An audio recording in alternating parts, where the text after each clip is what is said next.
மதுரை மாநாடு முடிஞ்சவனே தலைவர் சொன்னார், மக்களை சந்திக்க வரேன் அப்படின்னு.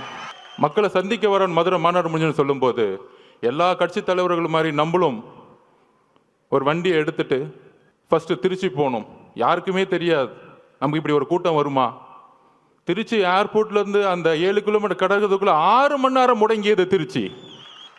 எந்த தலைவருக்கு இது நடந்திருக்கு? எம்ஜிஆர்னு சொல்கிறாங்க, அப்போ நாங்கள் பிறக்கலை.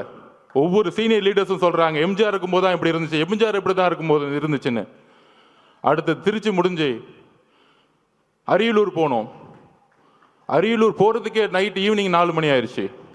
4 மணிலேருந்து பெரம்பலூரில் இருந்த மக்கள் 7 மணி நேரமாக வெயிட் பண்ணிட்டு இருந்தாங்க, 70,000 பேர். அதில் முக்கியமாக பெண்களும் குழந்தைகளும். அப்போ எஸ்பி சொன்னார், சார் 1 மணி ஆயிடுச்சு சார், இப்போ வந்தால் ஏதாச்சும் அசம்பாவிதம் ஆயிடும் போதுன்னு. துடிக்கிறார் தலைவர்.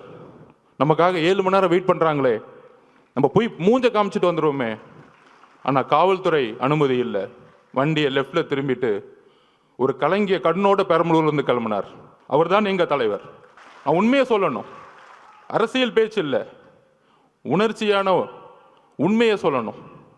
அதை முடிஞ்சு அடுத்தது திருவாரூர் போனோம். திருச்சியிலேருந்து கிளம்பி நாகப்பட்டினம் போனோம்.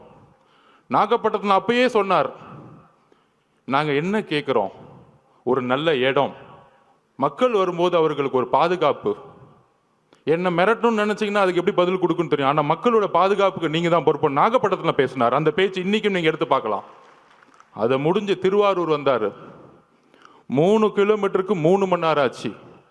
உங்களுடைய தந்தை பிறந்த ஊர். பெரிய பெரிய கட்சி தலைவர்களே திருவாரூருக்குள்ளே போக மாட்டாங்க. ஆனால் இந்த 50 வருஷ வரலாற்றை உடைச்சாரு திருவாரூரில்.